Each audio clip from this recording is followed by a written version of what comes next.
Hoy le vamos a entrar a un tema que es, de verdad, una bomba de tiempo financiera. Uno que, según el estudio Sistemas de Pensiones en Universidades Públicas Mexicanas, está poniendo en jaque el mismísimo futuro de la educación superior pública en el país.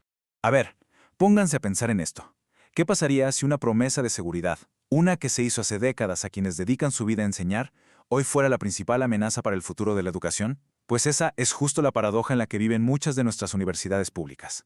Para entender bien cómo se armó este lío, hay que irnos un poquito para atrás. Por generaciones, la promesa de una pensión segura y estable fue, digamos, la piedra angular de la carrera académica. Era más que solo dinero, ¿eh? Era un pacto de seguridad a cambio de toda una vida de servicio.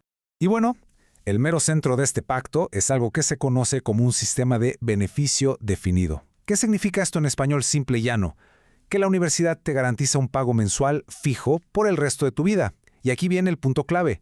Todo, absolutamente todo el riesgo financiero de que esa promesa se cumpla recae en la institución, no en la persona. Y pues aquí es donde la cosa se empieza a poner color de hormiga. Ese sistema, que por décadas sonó como una idea genial, hoy está bajo una presión financiera tan, pero tan fuerte, que tiene muchas universidades al borde del colapso. Miren, para que nos demos una idea de qué tamaño es el problema, chequen este dato. Para la Universidad Autónoma de Nayarit, el pago de pensiones ya se estaba comiendo el 42% de todo su presupuesto en 2023. Pensemos en eso, casi la mitad de todo el dinero que tienen se va directito a pagar pensiones. Pero espérense, que lo que de verdad prende los focos rojos es lo que viene. Si las cosas siguen igual, el estudio calcula que para el 2030, el gasto anual en pensiones de esa misma universidad podría rebasar los 1.200 millones de pesos. O sea, la curva va para arriba y es sencillamente insostenible. Y uno se pregunta, bueno, ¿cómo es que llegamos a este punto?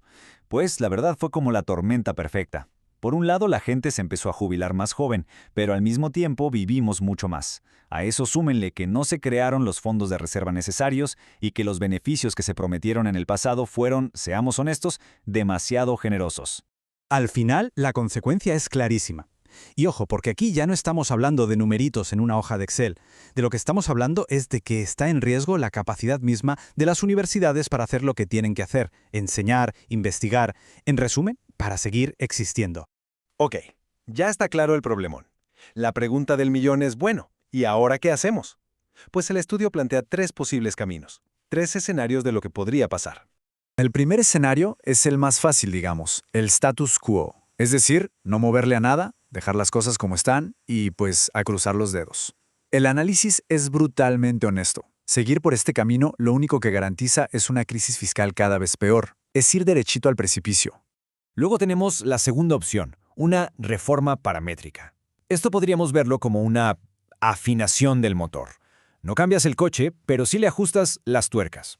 Aumentas la edad de jubilación, mueves las tasas de contribución, haces pequeños cambios para quitarle presión financiera al sistema. Y la tercera vía, bueno, esta es la más radical de todas. Un cambio total de modelo hacia las cuentas individuales. Aquí, la promesa de una pensión garantizada por la universidad simplemente se acaba. El futuro de cada quien pasa a depender de lo que logre ahorrar y de cómo le vaya su dinero en las inversiones. A ver, vamos a verlos frente a frente. Esta tabla lo resume bastante bien, ¿no? El status quo, o sea, no hacer nada, solo nos lleva a una crisis peor. La reforma paramétrica, la del ajuste, sí logra reducir la presión de manera importante. Y las cuentas individuales, pues le dan la vuelta a la tortilla pasando todo el riesgo a los individuos. Como se ve, cada camino tiene consecuencias muy diferentes. Entonces, después de analizar estos 3 posibles caminos, la conclusión a la que llega la investigación es, híjole, es contundente, no deja lugar a dudas.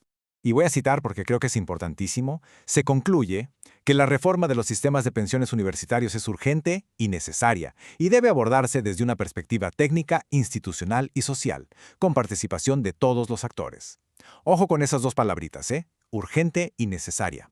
En pocas palabras, lo que esto nos dice es que actuar hoy ya no es una opción, es literalmente una necesidad de vida o muerte para poder salvar el futuro de la educación superior pública. Cada día que se deja pasar sin hacer nada es un día que se debilita la misión principal de nuestras universidades. Y miren, esta imagen final creo que lo resume todo a la perfección. La crisis de las pensiones es ese elefante en medio del aula magna, uno que todo el mundo ve, pero del que pocos se atreven a hablar. La pregunta entonces ya no es si se debe actuar, la verdadera pregunta es ¿cómo y sobre todo cuándo lo van a hacer.